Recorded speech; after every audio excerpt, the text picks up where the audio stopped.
제31장. 여호와께서 모세에게 말씀하여 이르시되, 이스라엘 자손의 원수를 미디안에게 갚으라. 그 후에 내가 내 조상에게로 돌아가리라. 모세가 백성에게 말하여 이르되, 너와 함께 있는 사람들 가운데서 전쟁에 나갈 사람들을 무장시키고 미디안을 치러 보내어 여호와의 원수를 갚되 이스라엘 모든 지파에게 각 지파에서 1000명씩을 전쟁에 보낼지니라. 하매 각 지파에서 1000명씩 이스라엘 100만 명 중에서 12000명을 택하여 무장을 시킨지라. 모세가 각 지파에 1000명씩 싸움에 보내되 제사장 엘르아살의 아들 비느하스에게 성소의 기구와 시노나팔을 들려서 그들과 함께 전쟁에 보내매, 그들이 여호와께서 모세에게 명령하신 대로 미디안을 쳐서 남자를 다 죽였고, 그 죽인 자 외에 미디안의 5 왕을 죽였으니 미디안의 왕들은 에위와 레겜과 수르와 후르와 레바이며 또 부올의 아들 발람을 칼로 죽였다. 이스라엘 자손이 미디안의 부녀들과 그들의 아이들을 사로잡고 그들의 가축과 양떼와 재물을 다 탈취하고 그들이 거처하는 성읍들과 촌락을 다 불사르고 탈취한 것, 노략한 것, 사람과 짐승을 다 빼앗으니라. 그들이 사로잡은 자와 노략한 것과 탈취한 것을 가지고 여리고 맞은편 요단강가 모압 평지의 진영에 이르러 모세와 제사장 엘르아살과 이스라엘 자손의 회중에게로 나아오니라.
승리와 보상이 기다리고 있는 거룩한 전쟁. 하나님께서는 모세에게 마지막 전투를 명령하셨습니다. 지금 모세는 그의 임기와 생명이 불과 몇 달밖에 남지 않은 상황이었습니다. 2절입니다. 이스라엘 자손의 원수를 미디안에게 갚으라. 그 후에 내가 내 조상에게로 돌아가리라. 지금 미디안에게 어떤 원수를 갚으라고 하시는 건가요? 그렇죠. 민수기 22장부터 25장에 등장하는 발람 선지자를 통해서 발락 왕, 그 왕의 이스라엘 저주 요청에 대해서 발람이 축복을 할 수밖에 없었습니다. 4차례나 축복을 할 수밖에 없었고, 그리고 마친 뒤에 고향으로 돌아갔습니다. 고향으로 돌아가던 발람 선지자가 생각해 보니까 발락 왕이 제시했던 백지 수표와 또 명예가 너무 눈앞이 아른거려서 포기할 수가 없었습니다. 그는 그대로 돌아갔으면 하나님의 축복을 받는 진짜 선지자가 되었을지 모르지만 다시 발길을 돌이켜서 발락 왕에게 돌아갔습니다. 그리고 왕에게 고했습니다. 왕이시여, 아까는 성령이 강권적으로 역사해서 제가 제 의지와 상관없이 이스라엘을 축복할 수밖에 없었지만 지금 정신 차렸습니다. 약속하신 거 아직도 유효한가요? 이스라엘이 자신들의 하나님에게 완전히 매맞고 저주받는 방법을 알고 있습니다. 모압 여인들과 미디안 여인들을 모아서 그들에게 부올에서 바알신을 섬기자고 초대를 하게 하는 것입니다. 그래서 제사를 드리다 보면 음행에 빠지게 할 것입니다. 그렇게 하면 이스라엘 남자들은 다 넘어가고 하나님께서 제일 싫어하는 우상숭배와 간음을 저지르니 하나님이 그냥 넘길 수가 없지요. 자신들의 자녀들이라 할지라도 벌을 내릴 겁니다. 멸망시킬 겁니다. 제 말대로 되나 안 되나 어디 보십시오. 그래, 좋아. 자네 말대로 그게 된다면 내가 약속한 백지수표와 높은 자리까지 내가 다 책임지고 주마. 이런 비하인드 스토리를 가지고 계획이 실행되었습니다. 실제로 이 이방 여인들에게 유혹당한 이스라엘 남자들이 바알 부올 사건에 참여하게 되었고 우상숭배를 저지를 뿐 아니라 그 여인들하고 음란한 간음까지도 저지르게 되었습니다.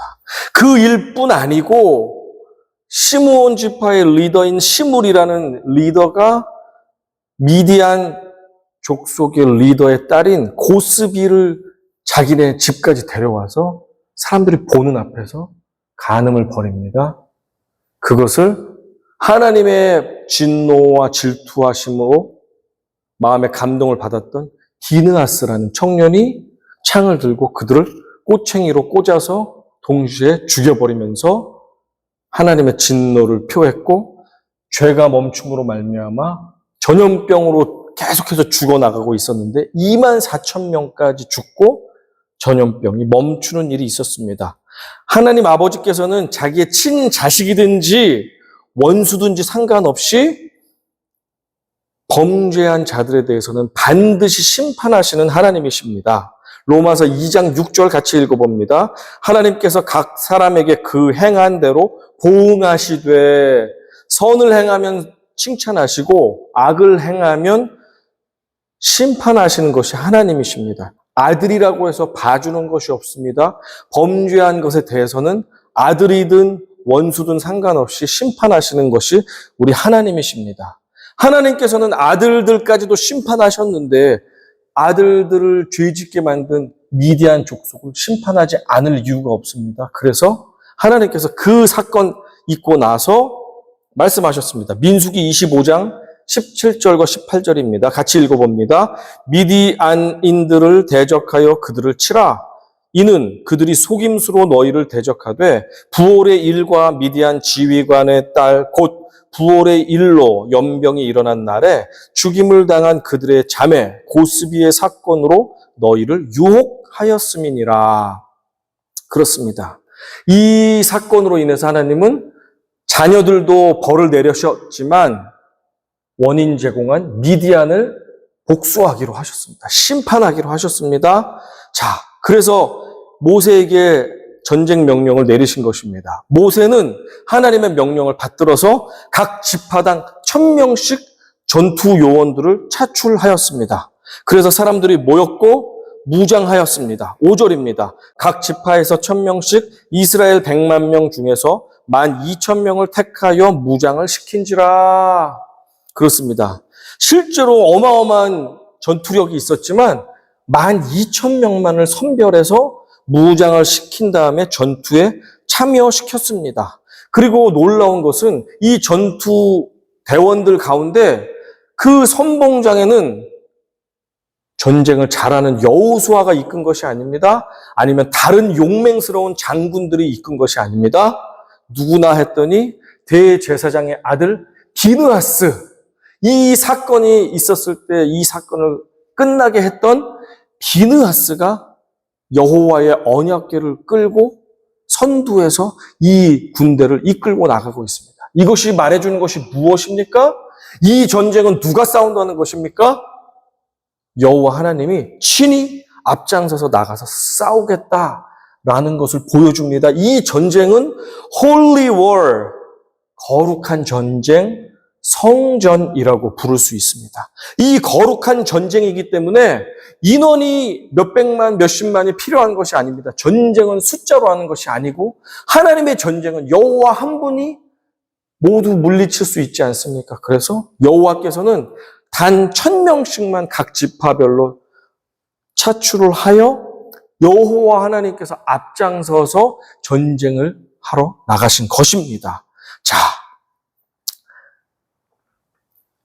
이 하나님께서 친자식들을 유혹시켜서 죄짓게 만들었던 미디안을 직접 벌하시기 위해서 나갔고, 비느하스는 손에 전쟁 신호를 나타내는 나팔과 함께 언약궤를 이끌면서 그렇게 전쟁에 나가게 되었습니다.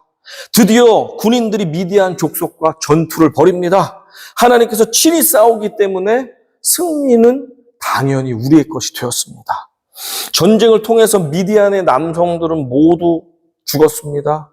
그리고 미디안 족속은 이동하면서 양떼를 치는 유목민 부족들이었기 때문에 여러 부족들이 합쳐서 나라를 형성했기 때문에 그 유목민들 왕들이었던 5명의 미디안 왕들을 처형하였습니다. 그리고 원수, 이 모든 계략을 짰던 발람 선지자도 그 자리에서 죽였습니다. 발람 선지자는 그때 하나님의 백성들을 축복하고 나서 고향으로 온전히 돌아가지 않고 미디안 왕들 옆에 빌붙어서 그들로부터 밥벌이를 하던 중 지금 심판을 받고 죽게 된 것입니다. 죄를 지으면 결국에는 언젠가 가까운 미래든 먼 미래든 하나님께서는 그 책임을 반드시 물으신다는 사실을 우리는 발람의 죽음을 통해서도 알 수 있습니다. 하나님은 잊어버리시지 않습니다. 범죄한 자, 죄 지은 자, 나의 자녀들을 해코지한 자들을 하나님은 결코 잊지 않고 끝까지 벌을 내리시는 우리 하나님이십니다. 자, 7절, 8절 읽어봅니다. 그들이 여호와께서 모세에게 명령하신 대로 미디안을 쳐서 남자를 다 죽였고 그 죽인 자 외에 미디안의 5 왕을 죽였으니 미디안의 왕들은 에위와 레겜과 수루와 후루와 레바이며 또 부올의 아들 발람을 칼로 죽였더라. 자, 군인들은 남자들을 전부 죽였습니다. 하지만 여자들과 어린이들은 생포해서 데려왔고 노예로 쓰려고 데려왔습니다. 미디안 족속들의 가축들, 엄청난 유목민이었기 때문에 수많은 가축들 전부 노획해서 가져왔습니다. 그리고 그들이 살던 집과 땅과 마을은 모두 불살라 버렸습니다. 자, 이 부분 9절과 10절, 11절 같이 읽어봅니다. 이스라엘 자손이 미디안의 부녀들과 그들의 아이들을 사로잡고 그들의 가축과 양떼와 재물을 다 탈취하고 그들이 거처하는 성읍들과 촌락을 다 불사르고 탈취한 것, 노략한 것, 사람과 짐승을 다 빼앗으니라. 이 부분을 읽게 되면 원수까지도 사랑하라고 말씀하셨던 예수님의 가르침과 다르기 때문에 우리 마음 가운데 충돌이 일어납니다. 어떻게 하나님 믿는 사람들이 이렇게까지 잔인하지? 라는 생각을 충분히 한 번쯤은 할 수가 있습니다. 그런데 당시의 시대 상황에 대한 고려가 필요합니다. 그리고 하나님께서 명령하신 거룩한 전쟁인 Holy War에 대한 성격과 가나안 정복 전쟁에 대한 이해를 우리가 해볼 때, 이러한 잔인한 모습이 이스라엘 백성들에게 있을 수밖에 없었구나라는 것을 우리가 조금은 이해할 수 있게 됩니다. 하나님의 백성들이 행한 잔인한 살육 장면을 이해하기 위해서는 먼저 시대의 상황을 고려해야 합니다. 고대 사회는 21세기처럼 사람의 인권이나 세계 평화와 같은 개념 자체가 존재하지 않았던 시대였습니다. 뿐만 아니라 약육 강식의 잔인한 전쟁 문화만이 존재했던 시대였습니다. 한 가지 예를 들어보겠습니다. 불과 430년 전에 일어났던 임진왜란이 있죠. 일본이 우리나라를 쳐들어왔을 때입니다. 그때만 해도 조선군과 일본군, 그들의 왕들이 모두 군대에게 명령하기를 적의 수급을 가져오면 내가 그 숫자가 많은 대로 포상을 하고 진급을 하고 상을 주겠다는 것입니다. 적의 수급이 무엇입니까? 적군의 목입니다. 목. 그것을 수급이라고 합니다. 그러다 보니까 군인들이 전쟁을 이기는 것, 왜 전쟁하는지도 잘 모르지만 그 한 명이라도 더 죽여서 적군의 머리를 따내 모아가지고 승진하고 상을 받는 것에 혈안이 되었다고 합니다. 그러다 보니까 부작용이 많이 일어났는데 같은 편 동료가 죽은 시신에서도 수급을 모았고 일반인들, 특히 왜군들은 일반 양민들도 그냥 무차별하게 죽여서 머리를 모았습니다. 그렇게 해서 자신의 나라로 배를 실어서 수급을 보냈습니다. 그러면 도요토미 히데요시가 그것을 많이 모은 대로 상을 주었습니다. 그런데 잔인한 이야기지만 수급을 계속 배로 보낸다는 것이 여러 가지 문제가 있다 보니까 도요토미 히데요시가 아주 희한한 명령으로 바꿉니다. 수급은 너무 불편하고 위상적으로도 안 좋으니 조선인들의 코를 베어가지고 와라.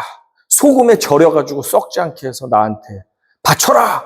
라고 했다는 것입니다. 그래서 왜군들이 군인이든 일반인이든 아니면 자신의 동료가 죽어도 코를 베서 자신의 황제에게 그렇게 바칠 정도로 이게 불과 몇백 년 전의 일인데 고대 사회는 이렇게 인권이란 개념 자체가 없이 네가 죽느냐 내가 죽느냐 내가 목을 자르느냐 네가 목을 잘리느냐 하는 잔인한 시대였다는 것을 우리가 인정할 수 있어야 됩니다.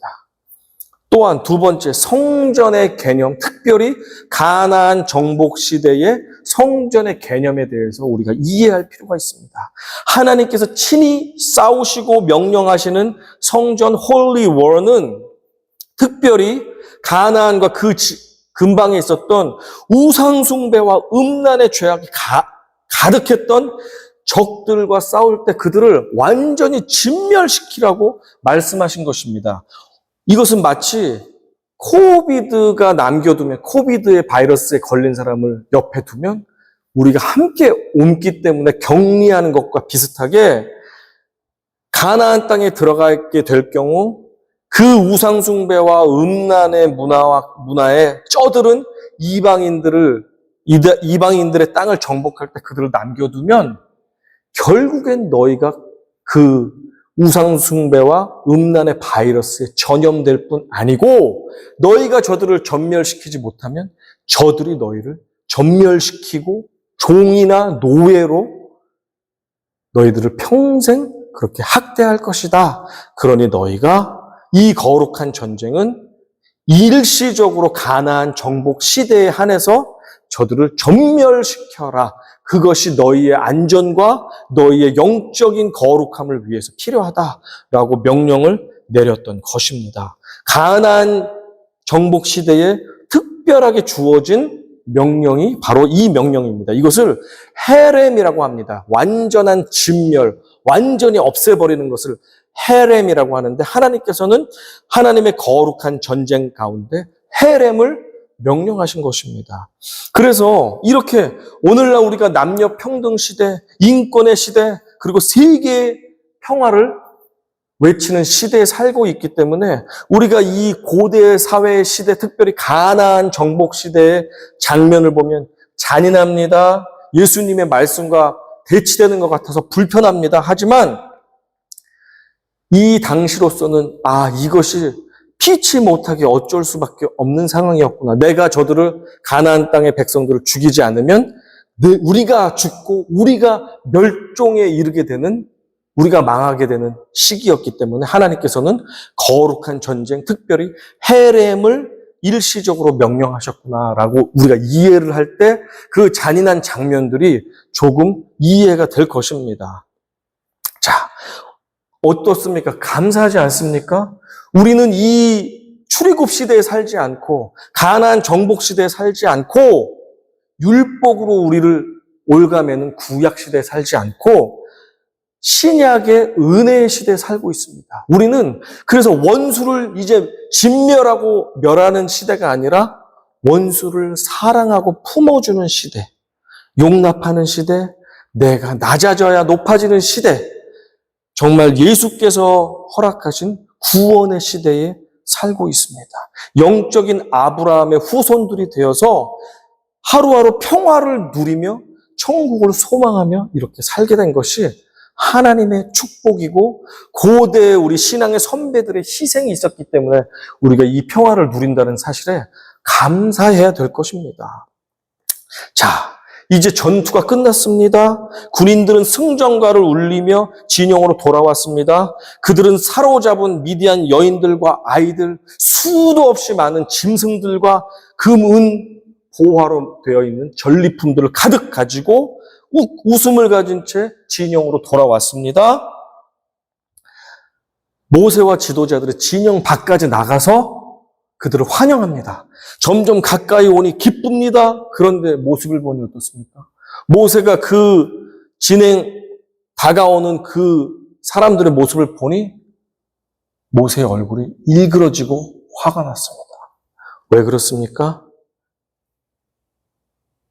24,000명이나 우리가 하나님의 심판을 받게 한 음행을 저질렀던 미디안 여인들이 잔뜩 군인들과 함께 따라온 것입니다. 모세가 화가 났습니다. 천부장, 백부장들을 불러서 그들에게 책망을 하면서 말했습니다. 15절과 16절 제가 읽어드립니다. 모세가 그들에게 이르되 너희가 여자들을 다 살려두었느냐? 보라, 이들이 발람의 꾀를 따라 이스라엘 자손을 부올의 사건에서 여호와 앞에 범죄하게 하여 여호와의 회중 가운데서 연병이 일어나게 하였느니라. 너희가 알고도 저 여인들을 살려왔느냐? 저 여인들이 유혹했기 때문에 우리들이 우상숭배를 하고 음행을 저지르고 민족이 전부 죽을 뻔하였는데 저 여인들을 살려두면 어떡하느냐라고 책망을 한 것입니다. 그 여인들이 공동체에 우리 들어와서 노예로 살아가다가 남자들을 하나도 유혹하면 어떻게 됩니까?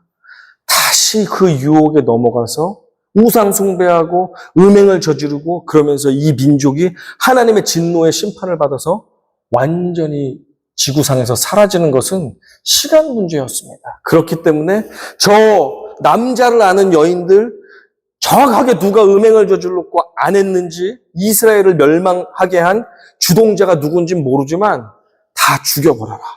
그것이 이스라엘을 존립하게 할 수 있는 방법이다 라고 하면서 제거할 것을 명령했습니다. 그리고 산의 아이들도 어린이라 할지라도 남자들은 다 죽여서 그들이 몇 년 후 장성하게 되면 이스라엘 백성들에게 보복하지 않도록 그 불행의 싹을 제거할 수 있게 남자아이들도 다 없애버리라고 그렇게 명령을 내렸습니다.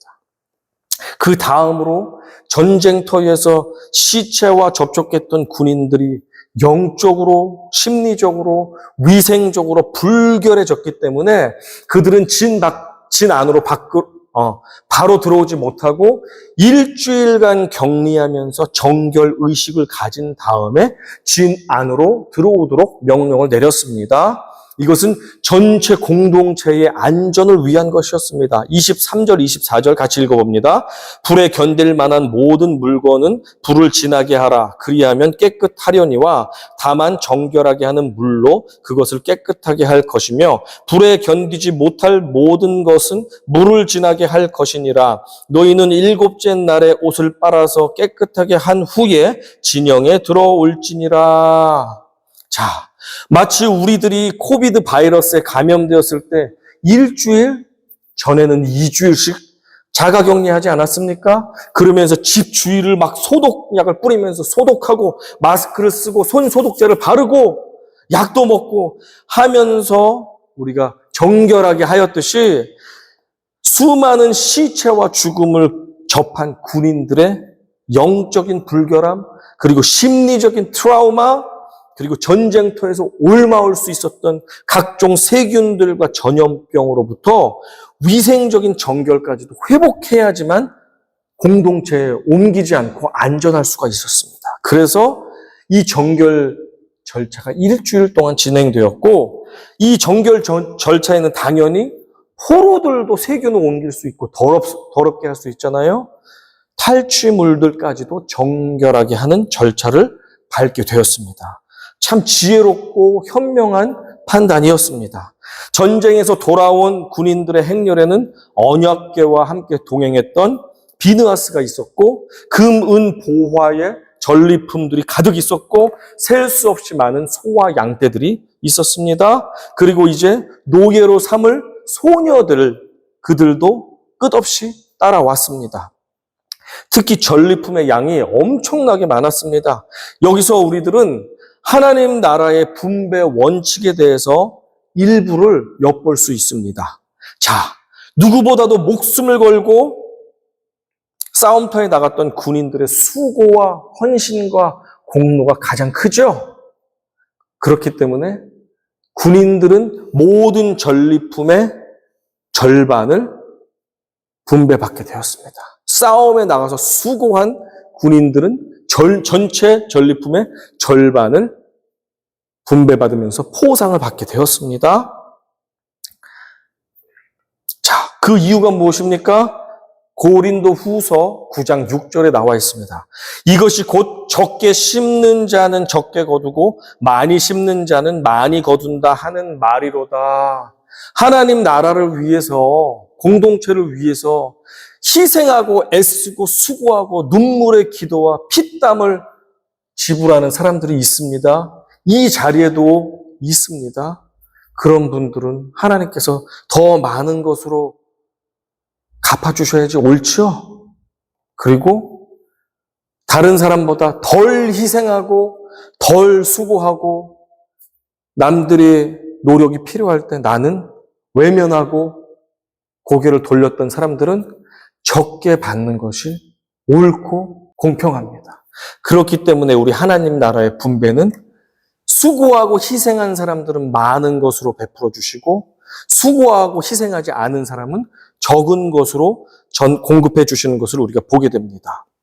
하지만 어떤 사람들은 나도 같이 싸우고 싶은데 내가 나이가 많아서, 때로는 내가 육신의 질병이 있어서, 때로는 우리 가정에 말 못할 고통스러운 사정이 있어서 내가 수고하고 애쓰는데 동참하지 못했던 사람들도 있습니다. 그렇기 때문에 하나님께서는 전쟁에 동참하지 않은 사람이라 할지라도 그 속사정까지 하나하나 따지지 않고 일반 백성들에게도 전리품을 분배해 주시는 은혜를 베풀어 주셨습니다. 그래서 여호와의 승리에 동참할 수 있도록 해 주셨습니다. 27절입니다. 그 얻은 물건을 반분하여 그 절반은 전쟁에 나갔던 군인들에게 주고 절반은 회중에게 주고, 뿐만 아니라 백성들을 영적으로 섬기며 기도하며 예배를 진행하며 그렇게 보이지 않게 섬겼던 레위인들과 제사장들도 전리품의 일부를 받으면서 그들 또한 온 백성이 전리품을 나눠받을 때 함께 기쁨에 동참할 수 있도록 그렇게 허락하셨습니다. 자, 이 전쟁이 여호와께서 친히 싸워주시는 성전임을 다시 한번 확인해주는 구절이 있습니다. 48절과 49절 읽어봅니다. 군대의 지휘관들 곧 천부장과 백부장들이 모세에게 나와서 모세에게 말하되 당신의 종들이 이끈 군인을 계수한 즉 우리 중 한 사람도 충나지 아니하였기로. 어떻게 한 명도 다치거나 죽지 않았습니까? 이것을 뭐라고 말합니까? 기적, 미라클이라고 말합니다. 기적입니다. 왜 그렇죠? 이 전쟁이 누가 싸운 전쟁이기 때문에 그렇습니까? 여호와 하나님이 직접 싸우신 전쟁이기 때문에 그렇습니다. 기적이기 때문에 그렇습니다. 이 기적에 감격한 군인들이 전쟁하면서 하나 둘 목걸이나 반지를 주워서 자기가 사용하려고 가져왔었는데 마음에 감동이 일어난 것입니다. 그래서 하나님께 속죄의 헌금이라고 하면서 자신들이 가지고 왔던 금목걸이, 금팔찌, 귀걸이 같은 폐물들, 보석들을 여호와 하나님께 자발적으로 이렇게 헌금을 드리고 있습니다. 일종의 승전 감사 예물을 여호와 하나님께 올려드리고 있습니다. 이 군인들은 율법에 나와 있지도 않고 누군가 부담을 주거나 강요한 것도 아닌데 자발적인 감사 헌금을 드리고 있습니다. 하나님께서 나를 무사히 살려주셨네. 이 험난한 전쟁과 인생에서 나를 구원해 주셨네. 얼마나 그 주님의 은혜가 감사한지요. 주님이 나에게 행하신 것을 보니 내 인생 자체가 기적이었습니다. 아멘. 여러분, 내가 지금 숨쉬고 있는 것이 기적이라고 생각하는 분 계십니까? 아마 죽음의 골짜기를 거쳐보셨던 사람들은 동의하실 것입니다. 지금까지 내가 이렇게 살아온 것이 주님의 은혜이고 기적입니다. 그런 사람들은 여호와 하나님께 감사를 고백하지 않을 수 없습니다. 우리의 마음과 우리의 손과 우리의 예물을 들여서 하나님을 찬양하며 감사를 고백하지 않을 수가 없습니다. 50절입니다. 우리 각 사람이 받은 바 금 패물 곧 발목고리, 손목고리, 인장반지, 귀고리, 목고리들을 여호와께 헌금으로 우리의 생명을 위하여 여호와 앞에 속죄하려고 가져왔나이다. 얼마나 기특하고 복받을 모습입니까? 어떤 이들은 우리가 누리는 24시간의 시간, 우리에게 허락된 건강, 사랑하는 가족들이 있다는 것, 일할 수 있는 일터, 그리고 좋은 이웃들과 친구들을 함께 지낼 수 있다는 것, 예배드릴 수 있는 교회와 신앙의 공동체, 형제, 자매들이 있다는 것, 모든 것 하나하나가 감사가 아닐 수 없기 때문에 감사를 고백하는 사람들이 있습니다. 이 자리에도 다 그러신 줄로 믿습니다. 반면에 어떤 사람들은 이미 많은 것을 허락받고 많은 것을 누리고 하나님의 풍성한 은혜가 있었음에도 불구하고 나에게 주시지 않은 것을 리스트 잡아가지고 하나하나 왜 이건 안 주셨어요? 왜 이건 안 주셨어요? 왜 쟤는 주고 나는 안 주셨어요? 왜 이것은 주셨다가 빼가셨어요? 하면서 못 받은 것 주님께서 도로 가져가신 것만은 불평하며 원망하며 사는 사람들도 있다는 사실입니다. 여러분 어떠신지 한번 생각해 보십시오. 나의 입술이 하루 종일 하나님께 받은 것에 감사하여 감사가 넘치고 있습니까? 아니면 감사보다 불평이 더 많은 하루하루를 보내고 계십니까? 저도 한번 물어보겠습니다. 아멘. 우리 주님께 무조건 감사합시다. 생명 주신 것, 구원을 허락해 주신 것, 사랑하는 가족들을 주신 것, 먹고 입고 또 주님 예배 자리에 빈손으로 오지 않고 감사의 예물을 드리며 이렇게 건강한 몸으로 내 발로 걸어서 예배 자리에 나오게 하신 것만 해도 우리는 이미 감사의 제목이 차고도 넘칩니다. 설령 우리가 계속해서 감사하지 못한다면 하나님께서 우리가 보내는 하루가 눈물과 고통이 없으면 끝나지 않게 우리의 감사의 제목들을 하나하나 가져가시는 일이 없도록 그래서 우리에게 감사가 필요했구나라는 것을 깨닫게 하시지 않도록 우리가 미리미리 이미 주어진 것에 대해서 감사할 수 있는 복된 주님의 자녀들 되시기를 간절히 축원합니다. 아멘. 축원합니다. 아멘. 제 눈을 바라보면서 축원합니다. 아멘. 자, 모세가 말년에 치룬 마지막 전쟁은 이렇게 승리로 끝이 났습니다. 하지만 하나님께서 모세에게 이스라엘을 범죄하게 만든 미디안 족속과의 홀리 월 성전을 명령하셨을 때 모세의 마음이 편하지는 않았을 것입니다. 왜냐하면 모세가 이집트에서 피신하여 40년 동안 살았던 곳, 그곳은 다름 아닌 미디안 땅, 미디안 광야였습니다. 모세가 사랑하는 장인어른과 아내 십보라가 모두 미디안 사람이었습니다. 모세는 마치 우리가 한국에서 살다가 미국에 와서 미국 여인과 결혼하고 인생의 터전을 미국에 내리고 평생 살았던 사람과 같이 모세는 그렇게 살았습니다. 그런 모세에게 어느 날 하나님께서 너희 동족과 같은 미국 사람들과 전쟁을 벌여라 라고 명령하신다면 여러분 기분이 어떻겠습니까? 마음이 아프죠? 모세의 마음도 그처럼 아팠을 것입니다. 하지만 말년의 모세는 끝까지 여호와 하나님의 말씀에 순종합니다. 그들은 내 처가댁 식구들인데요 라고 하지 않습니다. 제가 미디안에서 이민 생활을 40년 했는데요. 제가 어떻게 그들에게 칼을 들고 공격합니까? 라고 하지 않습니다. 여호와 하나님 뜻이 있고 그들이 우리를 범죄케 하였고 우리를 말살시키려고 몰살시키려고 했기 때문에 하나님의 거룩한 심판임을 알았기 때문에 모세는 묵묵히 순종할 수가 있었습니다. 주님께서 말씀하셨습니다. 마태복음 10장 35절 36절입니다. 내가 온 것은 사람이 그 아버지와 딸이 어머니와 며느리가 시어머니와 불화하게 하려 함이니 사람의 원수가 자기 집안 식구리라. 자, 진실한 그리스도인들일수록 이런 곤란한 일들이 일어날 수 있습니다. 예수께서 인류를 구원하시기 위해 이 땅에 오셔서 배척당하시고 조롱당하시고 침뱉음 당하시고 못 박혀 죽임당한 것은 다름 아닌 하나님의 형상을 가진 동족 유대인들로부터였습니다. 예수님은 진리를 위해서 친형제들로부터 배척당하고 외면당했습니다. 예수님은 십자가 위에서 거룩한 전쟁, Holy War를 치르신 것입니다. 예수께서는 바리새인들과 대제사장들과 끝까지 얼굴 붉히면서 불편하게 지내지 않기 위해서 진리를 타협하신 적이 없으십니다.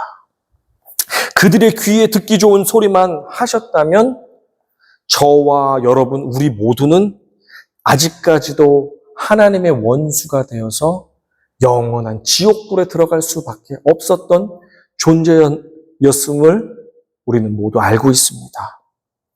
우리 모두는 거룩한 전쟁에 참전한 그리스도의 군사들입니다.